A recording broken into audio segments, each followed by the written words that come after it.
So you want to go vegan, but you don't know how to make anything other than beans and toast.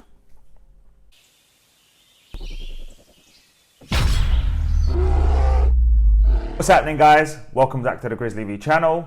Grizzly V, Gok. What's happening? Hope you're well as can be with everything that's going on. What is veganism and like my tips on going vegan? Okay, things I wish I knew, things I wish I knew sooner, should I say. And things that I hope will just like make your life a little bit easier if you do want to transition or even if you want to try it. It means food-wise, you do not consume meat, chicken, fish, dairy, additives, gelatin, you don't wear wool, you don't wear leather, you don't have leather furniture, silk, for example, items that have like been tested on animal, honey comes from some sort of an industry. My views are a little bit swayed a certain way when it comes to honey. Highly manufactured, like big brand honey, big no-no. Local honey, I think is very, very beneficial, and there is some very good scientific papers out there to support the claim. That's pretty much what it is. You may have read some books, you may have watched some videos, you may have done some research, or you may have had an annoying vegan friend like myself who just bombards you with stuff. If you're like myself, who I'm a very visual learner, if you're going to sit down and binge on Netflix, binge on these things. Cowspiracy, Forks Over Knives, Game Changers, What the Health, Speciesism. You're going to pick up a lot of information and you're going to get a lot of insight into the animal industry. Myself, when I went vegan, I'd been eating meat for 20 plus years. So I know how hard it is to make that change. And if you're someone in their mid-20s, in their mid-30s, in their mid-40s, the older you get, the harder it becomes. So you've looked at some scientific research papers, or you've watched some documentaries, watched some videos, and you're like, right, I want to go vegan. And if you can do that overnight, I commend you. Because once you do make the decision to go plant-based, the more research you do and the more you learn, and the more things you watch and read, the more motivated you're going to be to carry on doing what you're doing, because it's habits you're trying to break down. My choices are more important than my taste buds. I don't need bacon. As nice as it tastes, I don't need it. What I suggest is you do a 1-week food diary. Overlook at your whole week of eating. Overall breakfast choices are, what your lunch choices are, what your dinner choices are, your eating patterns, your snacking patterns. Really slacking at these times in the day. Like, I'm just taking the easy choice. Be having a piece of fruit maybe, but I'm having like a packet of crisps that's always in my drawer at the office. You can start going, right, I'm going to start having a plant-based breakfast, or I'm going to have a plant-based lunch or plant-based dinner, and just that'll be it for the week. Or plant-based days. Oh, Monday, Wednesday, Friday, I'm going to be plant-based. So there's different ways you can do it. You can go, every other day, right? So you can go week 1 to week 3, I'm going to cut out dairy. And I say 3 weeks because it's like crack and you don't realize how addicted you are to dairy. It's actually a joke. How many lactose intolerant people do you know will go and have like a massive KFC milkshake? I wanted dairy so bad.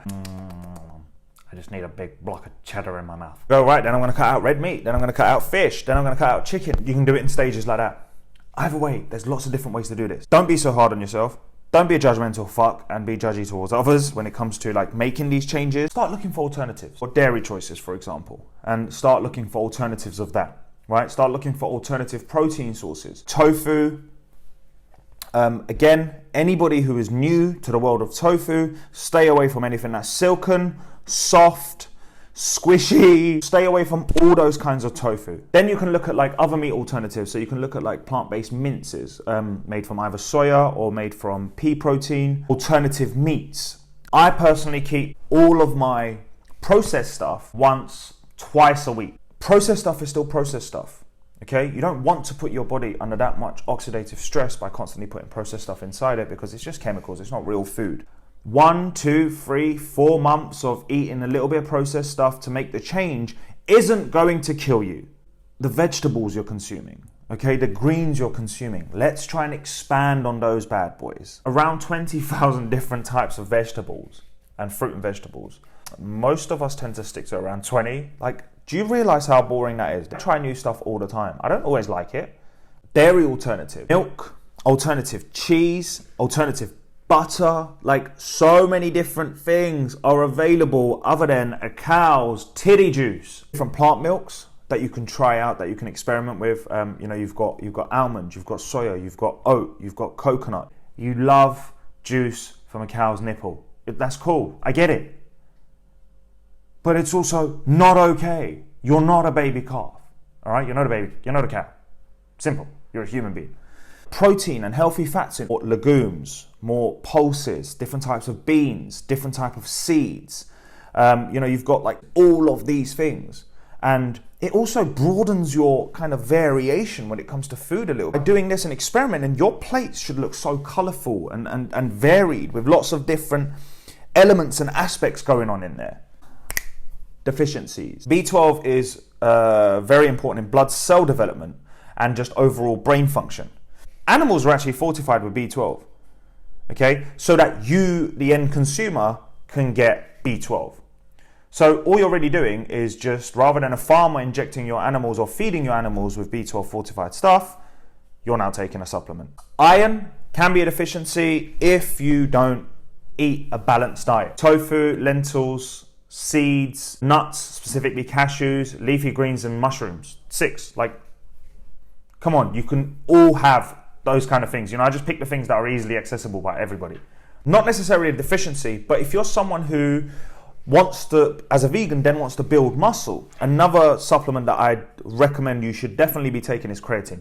One thing I haven't really spoken about in the deficiency side is protein.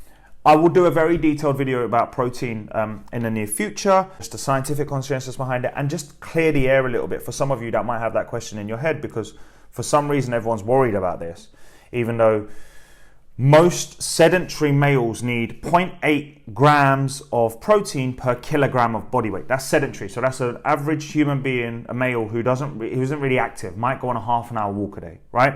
Now, if I went with just that, for me, it's about 75.2 grams, right? I could get that if I just had 200 grams of oats, a scoop of peanut butter, and a teaspoon of chia seeds 3 times a day. If I just had that, I hit that protein amount. Trying to build muscle, and I have been building muscle, so I hit 1.6 grams per kilogram. That's still 150 grams. I have these things called seitan medallions. They're made out of wheat gluten, flour, and like spices and herbs. And one of those has about 26, 28 grams of protein. I had some lentils with it, and then if I had some beans in there as well, I'm easily hitting that again, because I eat 4 or 5 times a day. The problem is, most of the protein argument comes because of the upper limit that bodybuilders are hitting, right? Which is 2.2 grams per kilogram of body weight. Now again, you're not a bodybuilder.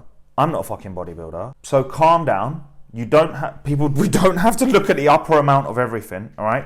Find the happy median. And guess what? If every single one of you watching this video and every single person out there who ever had a protein argument in the world actually looked at 2, 3 max research papers, you would see that anything actually above 1.8, 1.9 grams per kilo has no effect on muscle building.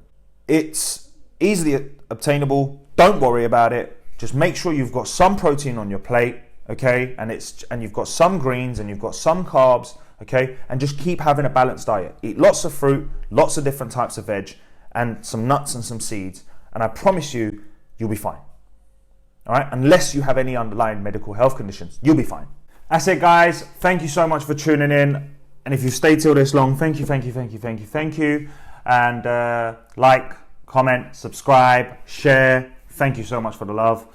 Stay blessed.